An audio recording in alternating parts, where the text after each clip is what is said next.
Bueno, bienvenidos a todos. Ya nos conocemos seguramente. Así que bueno, un nuevo espacio de este taller de psicoanálisis y literatura. Vamos a hacer hoy la lectura de reproducción de un poema, Corporeidad, de Laura Díaz, y el cuento Extranjera de Daniela Zanardi, y después, bueno, va a ser Lorena Mazzini la articulación con el psicoanálisis. Buenísimo. Hola Norma, ¿cómo estás? Bueno, voy a poner, a ver, ustedes me dicen si se escucha.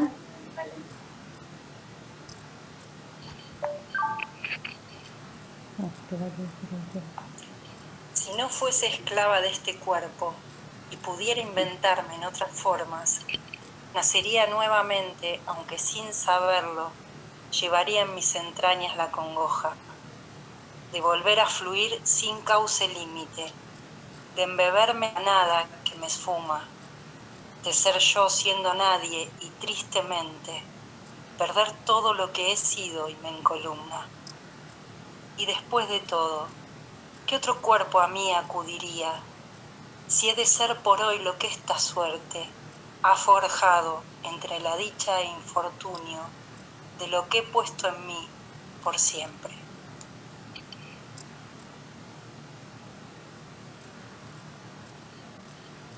Bueno, bello poema. Bueno, después vamos a hablar en relación al poema. Ahora le pasamos acá la palabra, el lugar a Daniela Zanardi, con su cuento Extranjera. Bueno, gracias Lore. Buenas a todos, a todas. El texto se llama, como dijo Lore, Extranjera. Era uno de esos atardeceres sombríos en que la existencia la agobiaba, uno de esos tantos momentos vacíos que la instaban a arrojarse a la nada, como cuando su presión arterial había dicho basta y la había arrojado violenta sobre el asfalto. Aún recordaba la sensación de puro desecho eyectado, de extranjería dentro de sí misma, de exilio forzoso la inconsciencia a la que su organismo la había confinado por unos segundos. Su ser fisiológico estaba tan harto de ella como ella de él. Desde la adolescencia se había instalado entre ellos una relación hostil y devastadora. Ella lo odiaba tanto como él a ella. Siempre había sentido la dualidad. Por más que fingiera ante el mundo espectador que la obligaba a guardar las formas enmarcándola en los espejos, nada podía exorcizarla de esa sensación de anarquía, de desgarro permanente, de síntesis no acabada. Ese cuerpo maldito que pedía y pedía, más allá de lo que ella deseara, que tenía vida propia, autónoma, que crecía y se desarrollaba cual monstruo impredecible que la atormentaba. Se miró las muñecas, escaló sus brazos y el vértigo de las alturas la sacudió. Allí estaban los cortes, las hendiduras en la piel, recordatorio de instantes gloriosos en que había dominado a su cuerpo y a sus sensaciones. Ella decidía hasta dónde dolía la profundidad de la herida, lo domesticaba, le mostraba a quién detentaba la autoridad, la fugacidad de esos momentos, volvía efímeras las mieles de la victoria.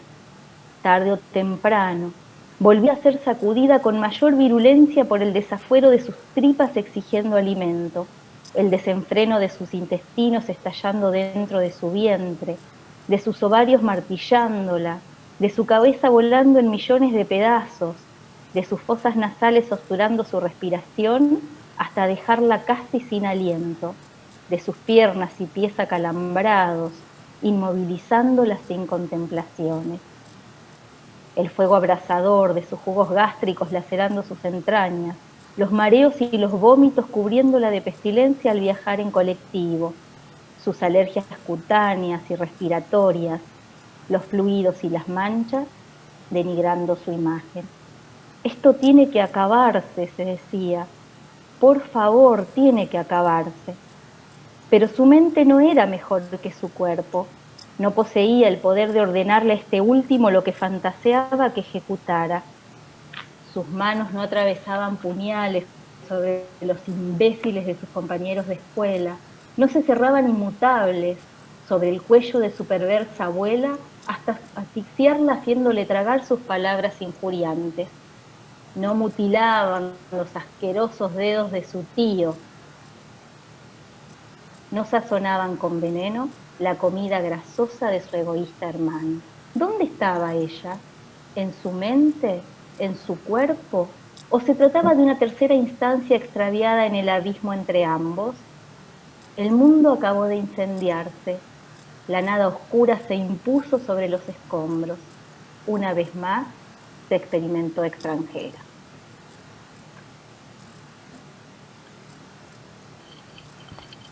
Muchas gracias, Dani. Bueno, el tema de hoy justamente tiene que ver con el cuerpo, ¿no? La idea, la propuesta nuestra es, bueno, pensar el cuerpo en el psicoanálisis, ¿no? Que no es lo mismo que el cuerpo de cómo se lo piensa en la medicina. Pensamos el cuerpo en psicoanálisis, lo tenemos que pensar en relación a los tres registros, ¿no? Simbólico, real e imaginario, ¿no? Y pensar sobre todo que el yo no está de entrada, ¿no? Es que uno nace y el yo se desarrolla como se desarrolla en cualquiera otra ¿no? de las funciones del cuerpo. El yo tiene que desarrollarse, el yo debe ser desarrollado, ¿no? Ahí la confusión mía. Una cosa es ser desarrollado y otra es que se desarrolle, ¿no? El ser desarrollado implica que se tiene que dar, ¿no? Y el que da, ¿no? La posibilidad a que se arme un yo, a que se arme un cuerpo divinizado, es el lugar del otro, ¿no? Ese otro como batía significante, ¿no? Ese otro que opera como función materna. ¿No? Si pensamos en Freud, cuando habla de introducción al narcisismo, ¿no? Dice, bueno, al autoerotismo, ¿no? Tiene que haber un nuevo acto psíquico que es el narcisismo, ¿no? Lacan le va a dar una vuelta y él va a hablar del estadio del espejo, del esquema óptico, que me parece que estos, tanto el estadio del espejo como el esquema óptico nos dan cuenta de la constitución del yo, ¿no? Nos representa un poco más y nos ayuda más a pensar la concepción del cuerpo. Uno tiene que pensar que el cuerpo está hecho de significantes, ¿no? Que en el cuerpo aparecen marcas de ese otro, ¿no? De los deseos del otro, de los anhelos, de los miedos, de las aspiraciones, ¿no? Que tiene ese otro con ese niño, cuando las hay, ¿no? Porque hay veces en donde ese otro no puede donar algo de esto y es cuando nos encontramos, ¿no? en esos pacientes con patologías graves, ¿no? Cuando alguien le pregunta a esa madre o la que está en esa función, ¿no? ¿Qué espera de ese hijo? ¿Qué piensa de su hijo? Y no hay respuesta, ¿no? Entonces a veces ahí se complica cuando del otro, ese niño solo es un organismo, ¿no? Ustedes tienen que pensar que el niño antes del estadio del espejo no tiene cuerpo, en todo caso tiene un cuerpo biológico, es una bolsa, podemos decir, con órganos.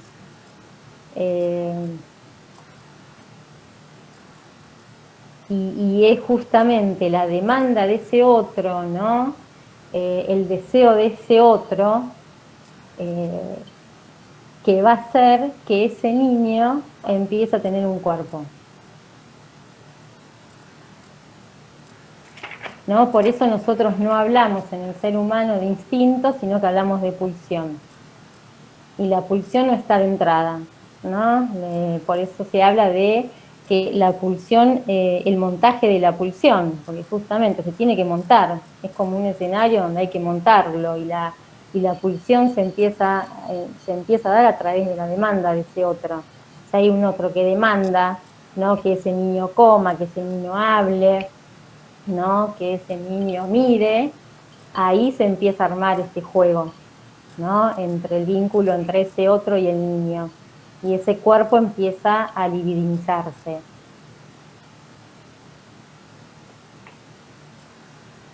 ¿No? En el estadio del espejo tenemos ese momento estructurante, ¿no? De la constitución del yo, es ese momento en donde el niño se ve en el espejo y es justamente, se ve completo.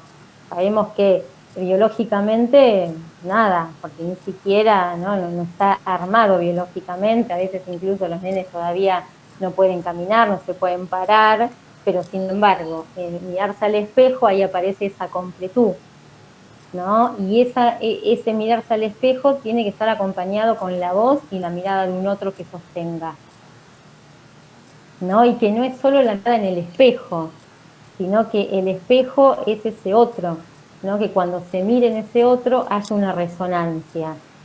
Si del otro lado no hay nada, no hay un cuerpo en donde pueda alojar a ese niño, y ese niño es un puro organismo.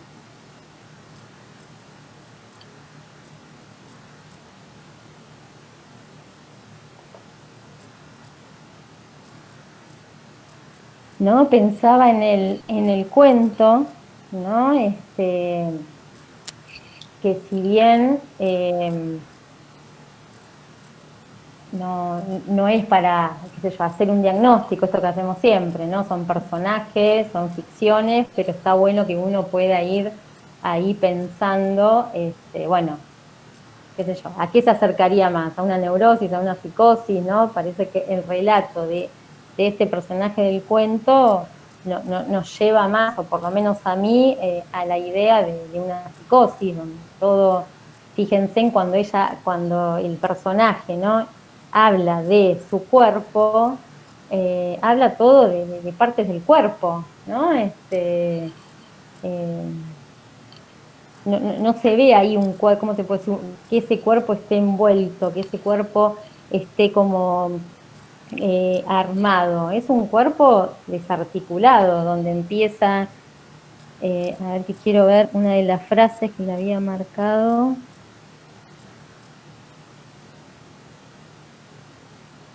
Acá, tarde o temprano volvía a ser sacudida con mayor virulencia por el desafuero de sus tripas exigiendo alimento, ¿no? Cómo ese cuerpo es nombrado como, ¿no? Como partes así, individuales, no es un cuerpo, hay algo de lo amoroso que a ese cuerpo no lo tocó.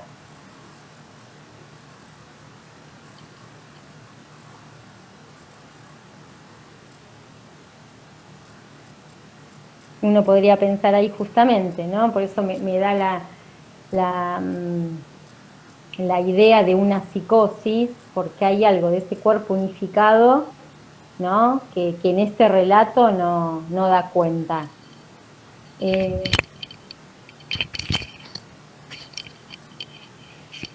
Luciana, si podés poner el primer esquema, el cóncavo.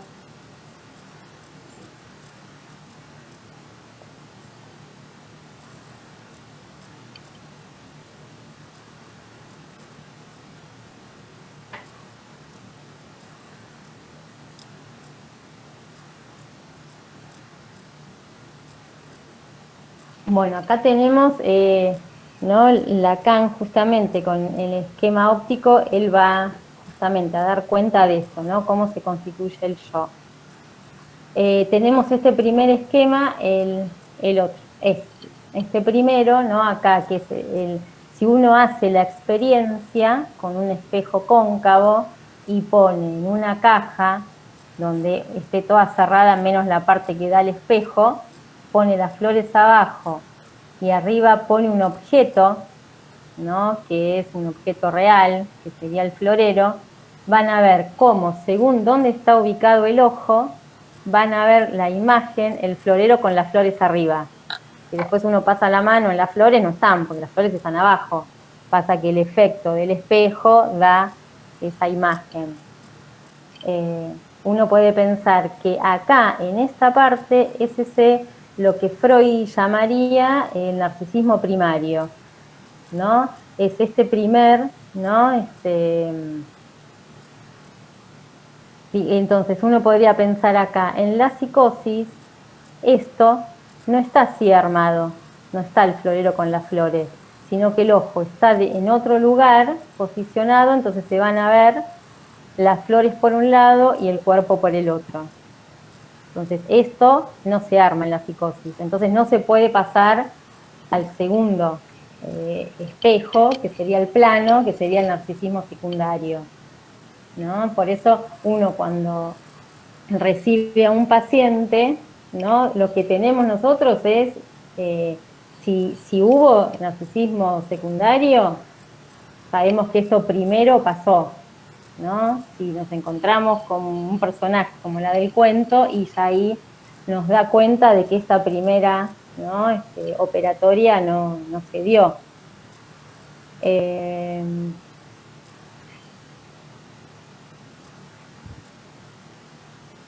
Entonces, ¿no? Para que el narcisismo se constituya, ¿no? Para que el yo se forme, es necesario que haya un otro.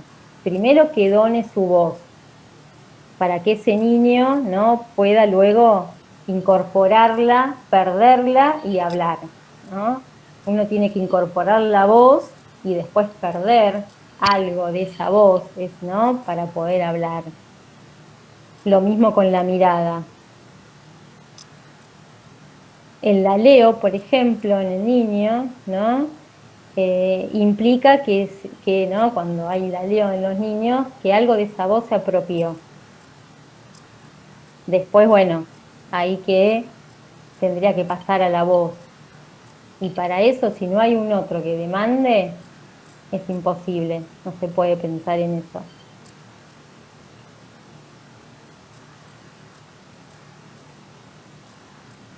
También, ¿no? Y esto pensaba yo en relación a que esto se ve en la clínica, ¿no? En niños con patologías graves, que es el otro el que dona el tiempo y el espacio. Es imposible pensar que el tiempo y el espacio están dados, ¿no? Entonces, se tiene que dar ese tiempo y ese espacio para ese niño. Y muchas veces en la clínica con niños graves se ve que en ese otro primordial, ¿no? Sea la madre, sea el padre o el que esté en ese lugar, les cuesta dar tiempo, dar espacio. A veces se complican las sesiones porque se olvidan, porque estaban haciendo otra cosa, porque no registraron que era el día y el horario para la sesión.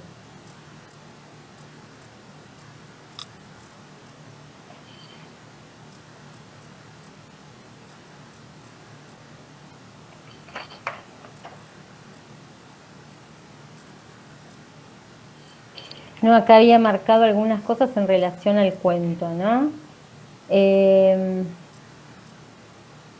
Que acá yo pensaba esto de el nombre, ¿no? Extranjera, algo de lo extraño, ¿no?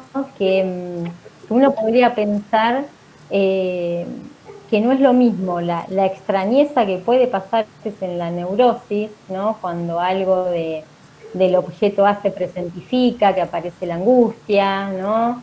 Que aparece esta sensación de, bueno, a ver quién soy, de extrañeza, ¿no? De qué estoy haciendo acá, ¿no? Como algo de la angustia que se presentifica, a esta extrañeza del personaje del cuento, ¿no? Donde hay algo de lo extranjero en cuanto a que es un cuerpo que viene de afuera, parece como que el cuerpo, ¿no? La toma toda ella, ¿no? Entre ella y el cuerpo está fuera de ella, ¿no? Da esa sensación, como que no está, no es que ella soportando el cuerpo, como se podría pensar en el poema, ¿no? Lejos de hacer una interpretación, ¿no? del poema, pero digo, como cuando uno escucha el poema, ahí uno, o sea, la sensación que a mí me da es alguien que está en ese momento padeciendo de la existencia, ¿no? Como algo que en ese momento le resulta insoportable, pero al modo de la neurosis, ¿no? Esos momentos en donde hay algo de la angustia que aparece y que bueno, ¿no? Pero hasta el discurso del poema es otro ¿no? Al del cuento, donde está todo muy literal, ¿no? No hay metáfora, ¿no? Ahí, ¿no? En el sentido de, ¿no? Las tripas, los intestinos, las fosas nasales. En cambio, en el poema, ¿no? Es, hay algo que a mí me lleva a pensarlo como ese momento de angustia en donde algo del sinsentido aparece y hace tambalear y hace que por momentos la existencia sea, ¿no? Un poco dura, un poco insoportable.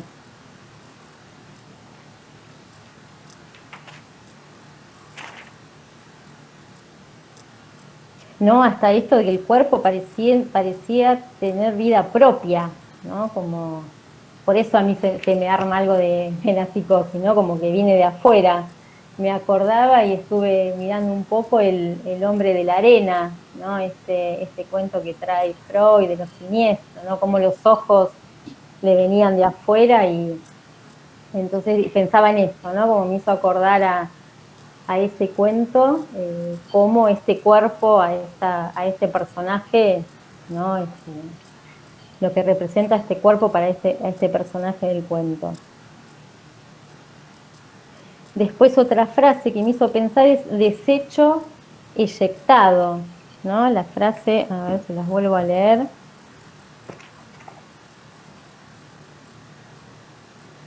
Aún recordaba la sensación de puro desecho eyectado, ¿no? Uno podría pensar, bueno, qué sé yo, podría que estar en ese lugar, ¿no? Como objeto del otro de desecho. Pero acá se escucha más como justamente es un desecho que quedó eyectado de la estructura, como que no entró en la estructura. Por eso, ¿no? Un cuerpo despedazado, fragmentado, desarticulado.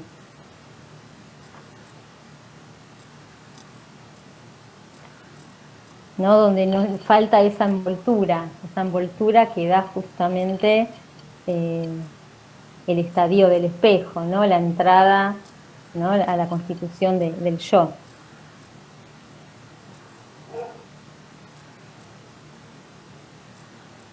También hay que pensar que para que se pueda soportar la vida, algo del cuerpo hay que perder. No se puede tener el cuerpo todo el tiempo presente, en ningún momento, porque, ¿no? Digo, o sea, el cuerpo hay que tenerlo presente para cuidarlo, para, qué sé yo, ¿no? Digo, pero si uno todo el tiempo está, por ejemplo, yo estoy hablando y si tengo presente mi voz todo el tiempo, es imposible. No se podría ni hablar. Uno tiene que perder un poco la voz para poder hablar.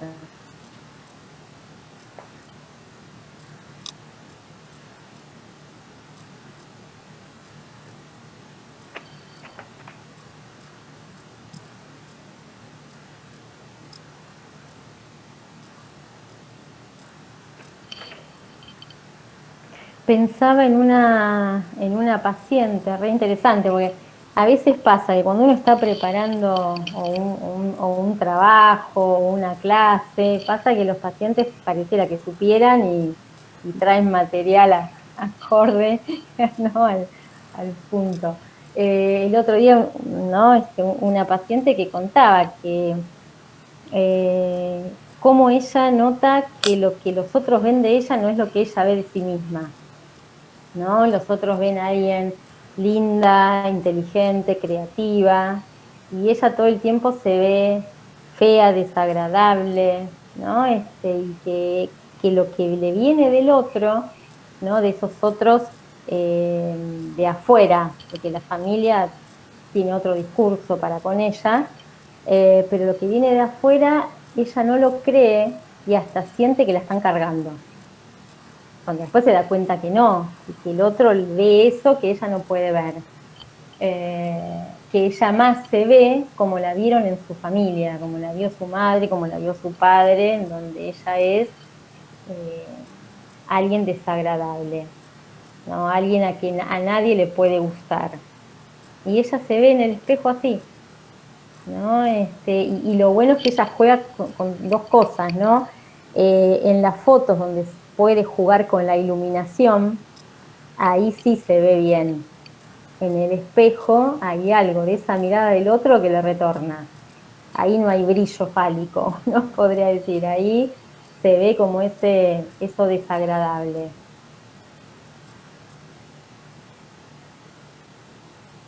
Por eso muchas veces no concuerda, ¿no? La imagen que uno ve de ese otro con lo que ese otro se ve, ¿no? Y podemos pensar también en la anorexia, en la bulimia, ¿no? Donde hay algo del cuerpo que no concuerda con ese cuerpo real. Ese cuerpo real es muy distinto al cuerpo, ¿no? Subjetivo que ese sujeto ve, ¿no?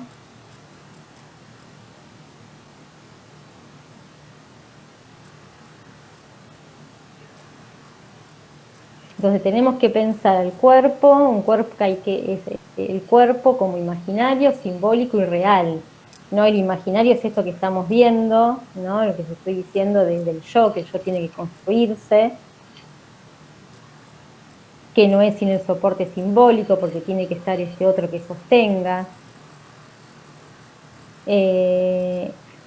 Un cuerpo significante, porque el cuerpo está hecho de significantes, ¿no? El cuerpo es hablado por ese otro, el cuerpo está tallado, el cuerpo es a ser moldeado, ¿no? Viene para ser moldeado, puede ser que se esté moldeado o no. Y lo va a ir tallando a ese cuerpo, lo va a ir vistiendo justamente, ¿no? Los significantes de ese otro.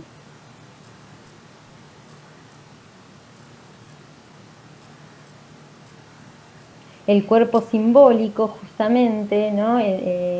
Va a operar como vaciador de goce, ¿no? Va como castración y desnaturalización. Por eso el cuerpo no lo podemos pensar como en los animales, porque ahí donde se entra el lenguaje hay algo que se pierde.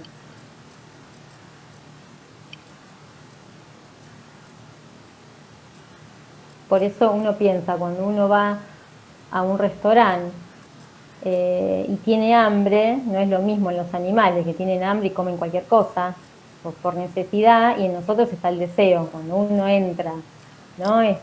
Al lenguaje hay algo, ¿no? De la necesidad que se pierde, ¿no? Y hay algo del deseo que aparece, por decirlo de un modo. Entonces uno que elige lo que tiene ganas de comer. Entonces ahí ya no es necesidad. Hambre, comida, es hambre, bueno, lo que tengo ganas de comer.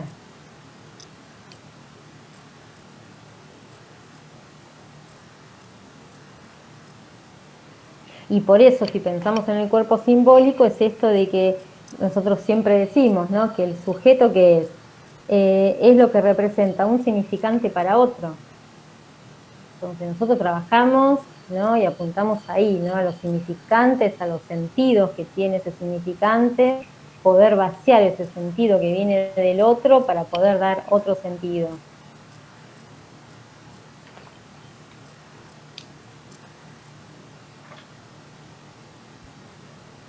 Y el cuerpo real, justamente, ¿no? Que algo queda por fuera, ¿no? Que lo que Lacan va a decir es el objeto A, justamente en el encuentro, ¿no? de ese viviente con el otro, hay algo que cae como resto de esa operatoria que es el objeto A, ¿no? O sea, algo no tiene que quedar afuera.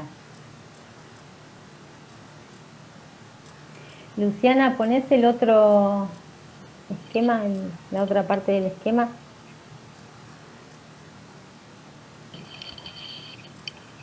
Bueno, cuando yo digo esto, ¿no? De que algo tiene que quedar afuera, uno podría pensar acá teníamos, ¿se acuerdan? El espejo cóncavo en donde el florero de abajo se refleja y, bueno, acá no aparece en el dibujo, pero bueno, esta sería la imagen real, porque acá parecería que estuviese ¿no? Están en el mismo plano, uno de lejos puede ver y parece que están los dos, digamos, el florero con las flores, pero si uno toca ve que acá en este caso es el florero no está, pero, ¿no? En el, digamos, por el efecto del espejo aparece que sí. Cuando a eso le agregamos un espejo plano, ¿no? Ya acá tenemos imagen virtual. ¿Por qué? Porque uno se ve donde no está, ¿no? Nosotros cuando nos miramos en el espejo, yo me miro en el espejo y aparezco en otro lado. Entonces, por eso el yo está en otro lado. Digo, ¿no? Esto quiere mostrar, ¿no? Lacan con este esquema, que el yo se constituye y está en otro lado. Entonces, la imagen está en la imagen virtual. Entonces, esto se va a ver en este otro lado. El espejo plano sería, ¿no? Es ese otro, ¿no? El espejo plano sería ese otro, ¿no? Que ahí que sostiene con la mirada y con la voz para que se arme, ¿no? El cuerpo, ¿no? Libidinizado, el yo. Después lo que Lacan va a decir es que, bueno, en el seminario de la angustia, cuando habla del objeto A, estas flores no se tienen que ver. Estas flores, acá tiene que haber un menos phi, ¿no? Que sería, ¿no? El objeto ahí como causa de deseo. Algo se tiene que perder, ¿no? Para que un cuerpo se constituya. Para que hablemos de la neurosis, para que hablemos de un sujeto. Cuando aparece la angustia, este florero, en lugar de estar menos phi sin las flores, aparecen las flores. Entonces ahí aparece, ¿no? Este objeto A, que soy para el otro, ¿no? La chica 10, el tonto, ¿no? Porque, bueno, tenemos un montón de versiones y que todas pesan, ya sean agradables o no, pero terminan pesando. Aquella que tengo que ser la mejor y es pesado. Llega un momento en donde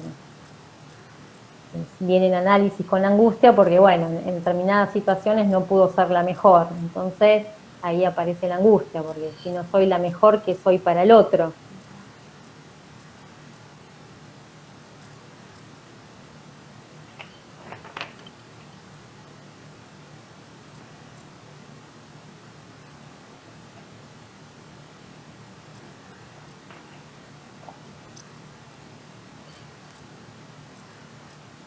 ¿Hasta acá quieren hacer alguna pregunta, algún comentario?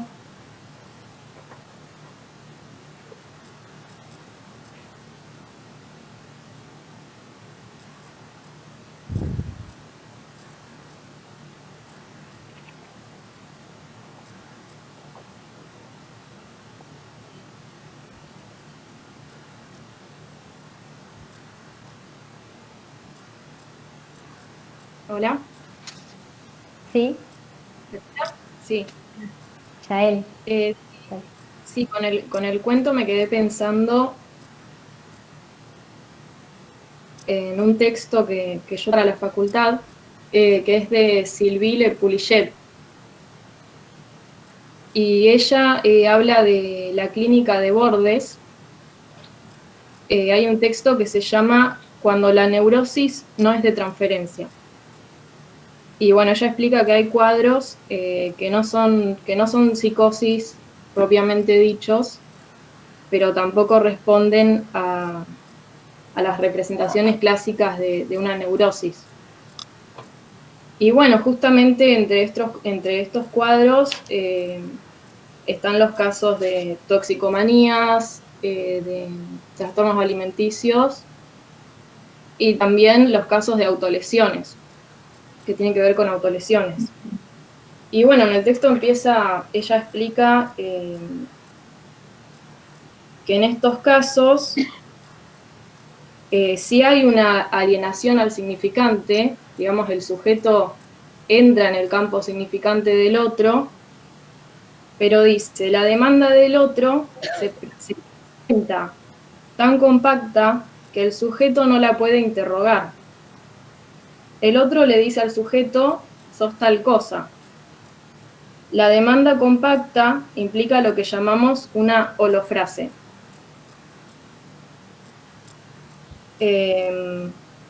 digamos, acá dice que hay alienación al significante, pero no hay separación. El sujeto entra en el campo del otro, pero luego no lo puede interrogar. Y acá, bueno, luego dice que esto pasa porque los recursos fantasmáticos son los que no alcanzó lo simbólico imaginario para ejecutar esa interrogación.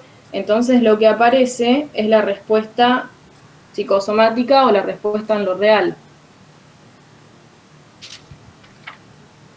Bueno, a mí me parece interesante este texto porque dice que de esta manera el sujeto lo que hace es que se sustrae al intercambio simbólico.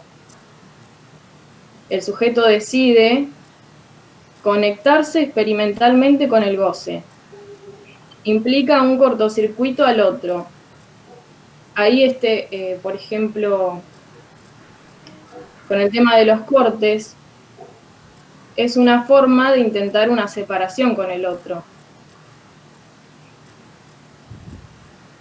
Pero a la vez se ataca la alienación significante.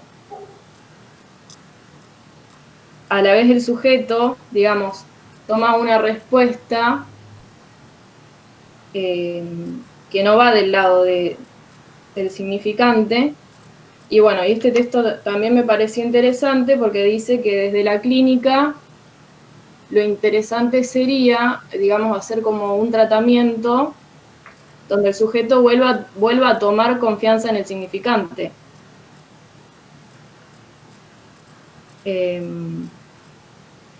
Bueno, eso quería compartir porque me parece muy interesante lo que plantea esta autora. Sí, sí. No sé si lo expliqué más o menos, pero... No, sí, sí, sí, totalmente.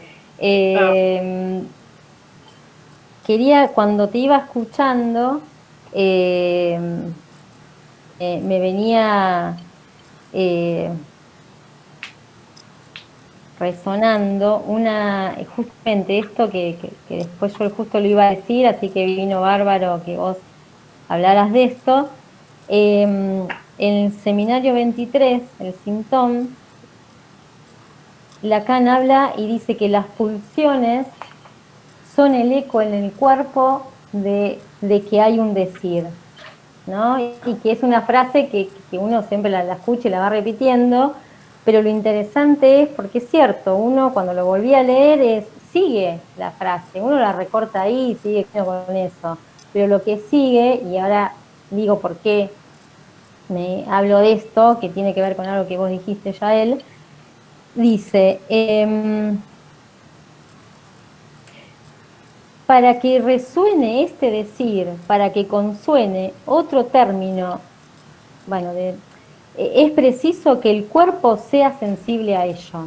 Yo cuando leo esto, ¿no? A mí se me arma la pregunta, ¿de qué cuerpo se está hablando? Del infans, del otro. A mí me parece que es el juego entre los dos, ¿no? En el punto de, si no hay un otro, ¿no? Con un cuerpo sensible que pueda ahí decodificar, que pueda alojar ese otro, en donde no sea permeable para ese otro, esto que vos decías, Yael, que hay un punto en donde ese niño, el otro le era una pared, donde no había manera de cuestionar, de indagar, de penetrar en ese otro. Entonces, ese otro primordial tiene que tener un cuerpo sensible para poder ser penetrado también por ese infancia, ¿no? Digo, me parece que es en este juego, ¿no? Y eso va a hacer que el cuerpo del niño también sea sensible, ¿no? A eso, y que ese niño, ¿no? Responda a la demanda del otro, ¿no? Haciéndose objeto, haciéndose voz, haciéndose mirada, haciéndose excremento, haciéndose ese objeto oral, ¿no? Y me parece que, no sé, digamos, el recorte que yo hago es tiene que haber dos cuerpos sensibles, el del niño y el de ese otro, para que ese niño se pueda constituir como tal. Claro, lo que pasa que si la demanda del otro no se puede interrogar, esa demanda se vuelve tan insoportable que esta forma Totalmente, cortar con el totalmente, no sé si, es como sustraer totalmente, de ese campo de la obvio. demanda.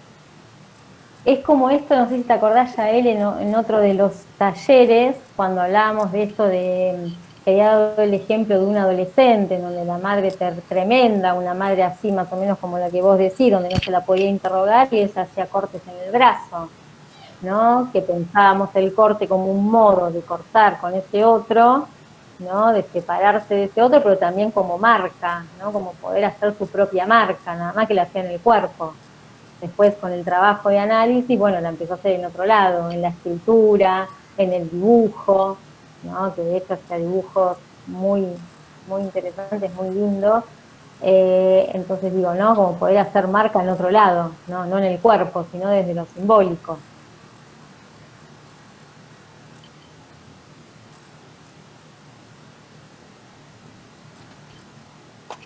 Gracias, Yael, por tu comentario. Gracias.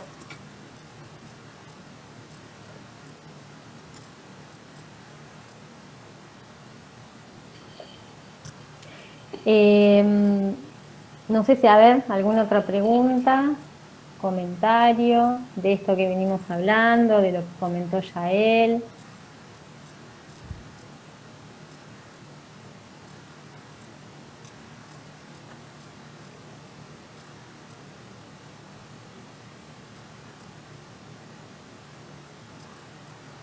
Yo quería decir algo, Lorena. Sí, Norma, No, ¿qué que tal? esto de Le Poulichet que nombró ya él, es una autora muy interesante. Nosotros justo estamos trabajando en un grupo en relación a la sublimación, ¿no? Ajá. Y habla como de un estatuto, un estatuto primario de la sublimación en estructuras precarias para la neurosis, por decir de alguna manera, pero con un logro en lo creativo, que me pareció súper interesante y novedoso, ¿no? Así que, bueno, te agradezco el aporte y tus aportes también, Lorena, respecto de esto. Así que muchas gracias. Gracias, Norma. No, gracias a vos por estar.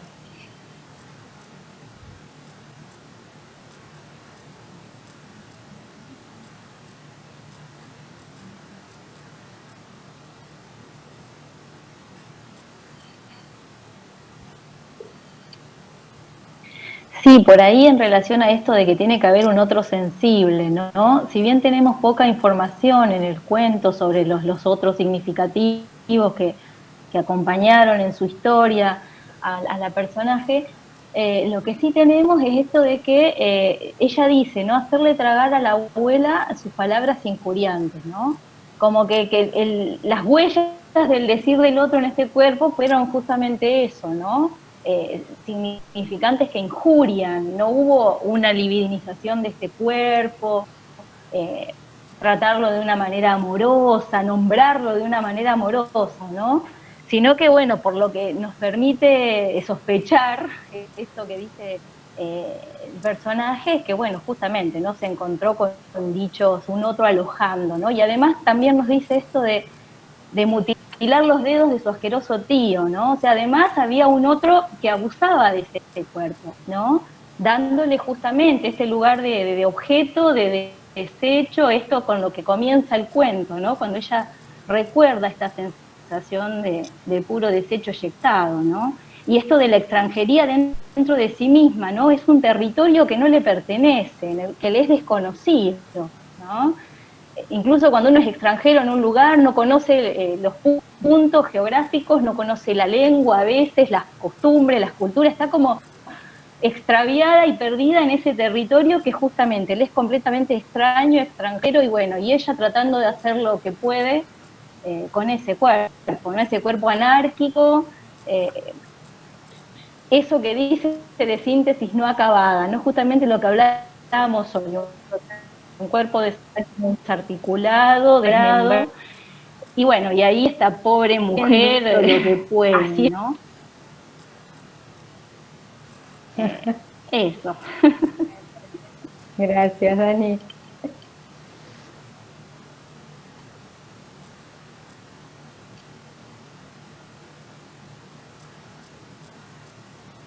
Bueno, y ahora antes de seguir, ¿no? Como pensar en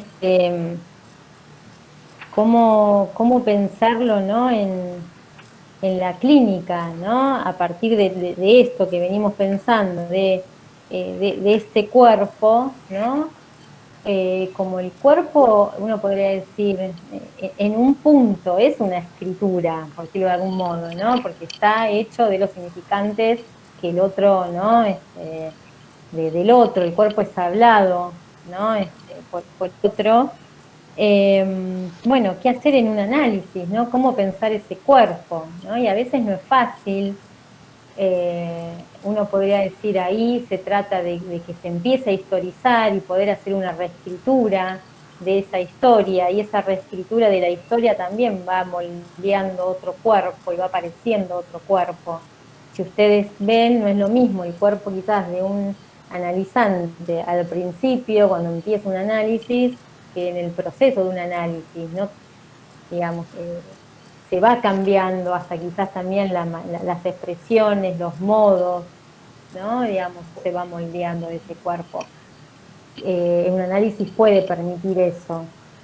Y a veces es complicado cuando el cuerpo viene muy en lo real de la organicidad, de lo orgánico, de lo biológico, ¿no? Pensaba en una mente grande, adulta mayor, con problemas en el cuerpo, pero que clínicamente no tiene nada. Y está en una posición en donde no puede leer porque le arde la vista. No puede escuchar porque, digamos, no puede escuchar música porque no, los oídos tiene que ponerse audífonos, pero con los audífonos tampoco escucha. Le gusta bailar, pero no lo hace por miedo a caerse. Le gusta la pintura, pero como los ojos no le dan, porque le duele, le molesta, no pinta, digo, ¿no? Está en una situación que cuando, ¿no? Es compleja porque tiende, ¿no? A llevarte por esa línea, ¿no? Pero cuando uno va escuchando, ¿no? Los significantes que ella va trayendo, su historia, eh, es interesante lo que uno puede ir armando, ¿no? Ella agarra y en un momento dice, estoy caliente y de repente estoy fría, ¿no? Y uno ahí puede intervenir y decir, vos estás caliente, vos tenés ganas de hacer un montón de cosas, pero te enfrías enseguida por miedo, ¿no? O por identificación a que, bueno, como ya le queda poco, su marido ya se fue, ahora le toca a ella, ¿no? Entonces, bueno, ir trabajando sobre cosas también va a hacer que pueda aparecer otro cuerpo dentro de las limitaciones que tiene el cuerpo a esa edad, pero me parece que cuando uno quiere trabajar y escuchar ahí los significantes y poder ahí equivocar otra cosa, me parece que eso está bueno, ¿no? Poder trabajar significante ahí, no quedarse reducido al cuerpo como organismo.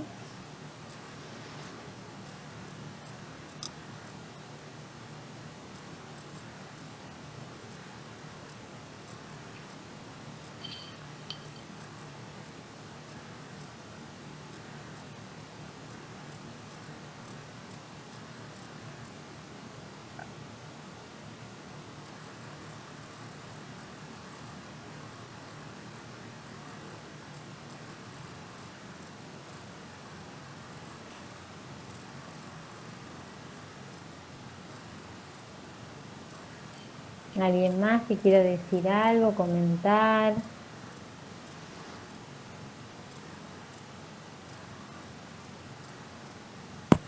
Lorena, ¿puede ser? Sí, sí, sí, sí. ¿Qué tal, No, Elena? ¿qué tal? Que cuando vos hablabas, ¿no? De esta constitución del yo y de la imagen del cuerpo, que vos lo dijiste, ¿no? Y después los comentarios que se hicieron respecto a esa interrogación en relación a, llamémosle, la estructura, ¿no? Cómo, bueno, esto se puede articular con la cuestión narcisista, ¿no? Que recordaba lo que Freud llamaba las neurosis narcisísticas, ¿no? Para diferenciarlas de la psiconeurosis. Entonces me pareció muy interesante lo que vos ubicás porque, bueno, marcaría ahí una diferencia, además de lo que remite al cuento, ¿no? Desde luego que estamos interrogando a un personaje de ficción, pero bueno, este trabajo que vos decís me parece que tiene que ver con hacer también un trabajo con esta cuestión bien narcisista, ¿no? De cada sujeto, digamos, ¿no? En la medida en que se puede, desde luego. Bueno, gracias, muy interesante. Realmente. No, gracias a vos.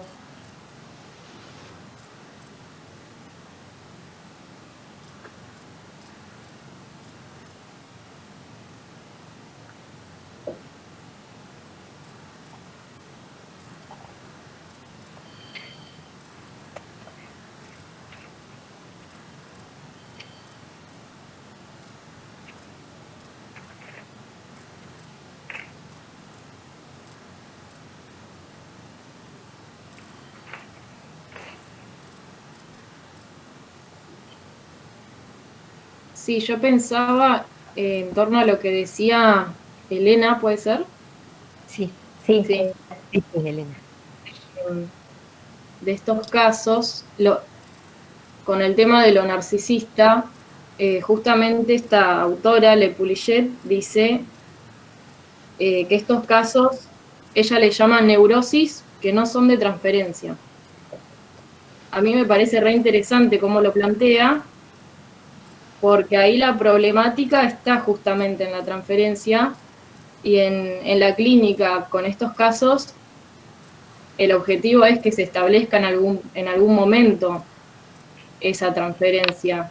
Y ahí cuando se establece es cuando el sujeto se supone que vuelve a confiar en el significante, como dice ella, ¿no?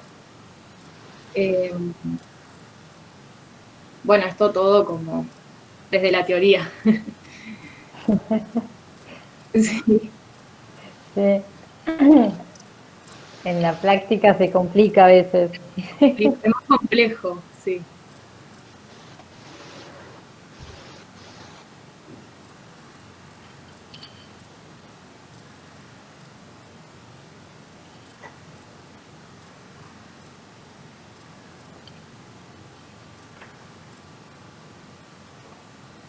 ¿Alguien más que quiera hacer algún comentario?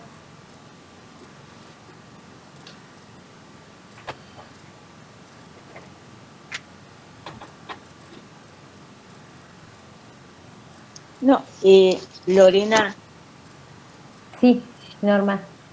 no, tal vez que a veces en la clínica, en esos pacientes del estilo de la señora esta que vos contaste, la última paciente, ¿no? Que a veces es muy difícil que el paciente logre salir de ese holofraseo que decía esta persona, Jair, ¿cómo es el nombre? Jair. Jair. O de una cosa muy fragmentada y muy llena de sentido desde lo médico orgánico, ¿no? Como lograr pasar a que de esto se haga una pregunta, ¿no? Por ahí es todo un tiempo de trabajo que, bueno, ojalá por el paciente se pueda dar, ¿no? Pero que a veces es como muy difícil de mover eso clínicamente, ¿no? Sí, sí, sí. Lo que a mí me llama la atención es que ella, si bien está con la idea de que algo tiene y lo vuelve loco a las hijas, ¿no? Porque cada 2 por 3 la llevan a los médicos de acá para allá y no tiene nada. Ella escucha cuando, ¿no? Esto que yo a veces le digo, estás caliente porque no tenés ganas de, y se ríe, o después en otra sesión viene y me dice, tuve un sueño y te lo quiero traer, a ver qué podemos pensar de esto, ¿no? Como, Bien, o ¿no? sea que más interrogada, claro, está bien. Sí, sí, sí. Después, bueno, de nuevo vuelve. Cada sesión la abre diciendo, acá estoy con dolor de cabeza, la vista que arde, ¿no? Siempre empieza así. Y después, bueno, se abre otra cosa, ¿no? Pero sí, sí, es un trabajo Claro, complejo, ¿no? porque incluso en la fragmentación tampoco está el estatuto del síntoma, es como una fragmentación del cuerpo, le arde la vista, la cabeza, ¿no? Como Totalmente, sí, sí, sí. Alojar en transferencia y ojalá vaya pasando lo que está pasando con ese analizante, ¿no? Sí, sí, sí, tal cual.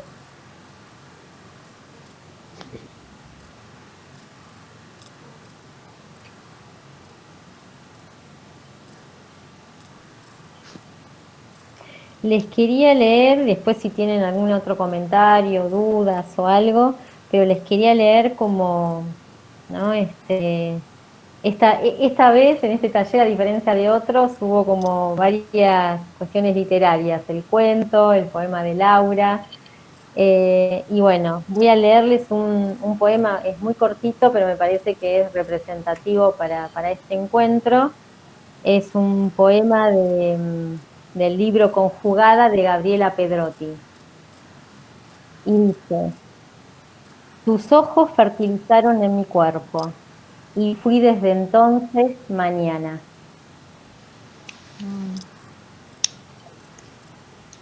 ¿No? Me pareció que muy bueno para este encuentro.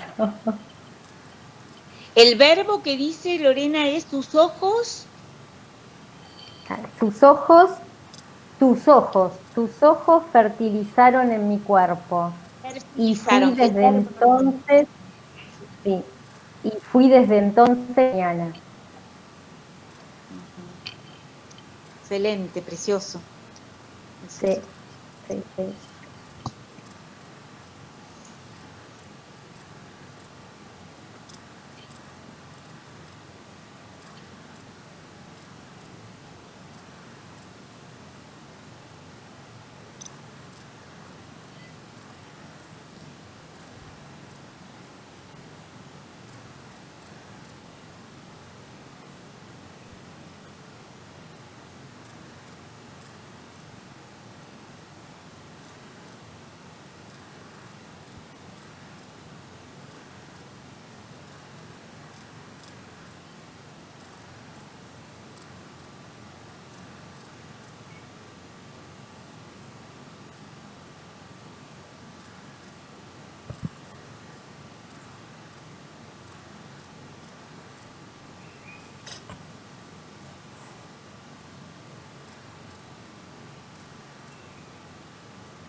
Les queríamos comentar con Luciana que calculamos, seguro que va a ser para noviembre. Vamos a armar un encuentro con una profesional de la DMT, que es la danza, movimiento, terapia, hablando de cuerpos, ¿no? Me acordé de esto y bueno, para que ella nos cuente un poco, ¿no? Sobre cuál es la modalidad de trabajo que hacen los DMT, poder pensar también como interdisciplina, ¿no? Como ando, quizás estaría bueno pensar, ¿no? En la intervención de ese espacio, aparte del espacio de análisis. Así que eso seguro que va a estar para noviembre, pero bueno, les queríamos comentar para que lo tengan en cuenta. Quizás no sabemos si va a ser en este horario o en otro, pero después le vamos a avisar.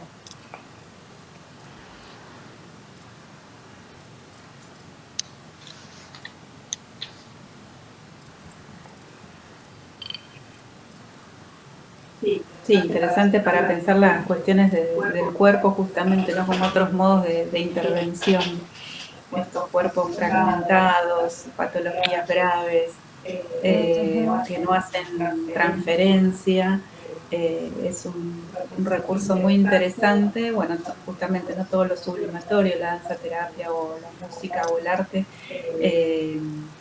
para ir moviendo algo de esto, e ir divinizando un poco más ese cuerpo. Bueno, ella obviamente lo va a explicar mucho mejor, ¿no? Los modos de intervención, de cómo va ahí haciendo un diálogo con ese cuerpo. Son casos muy interesantes.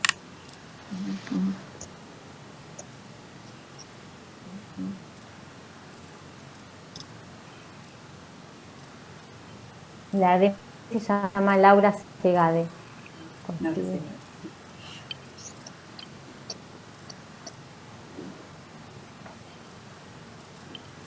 Así que bueno, da que hablar el tema, ¿no? Ese que te trae, ya venimos con otros cuentos y siempre, bueno, siempre surge en la clínica también, y es siempre actual, el tema del cuerpo, de las miradas y la voz, cómo va construyendo y, bueno, divinizando, significando ese yo, ¿no? Ese sujeto, mejor dicho. Sí, sí. Así que bueno, no sé si vos querés cerrarlo ahora o alguien más quiere acotar o hacer algún comentario.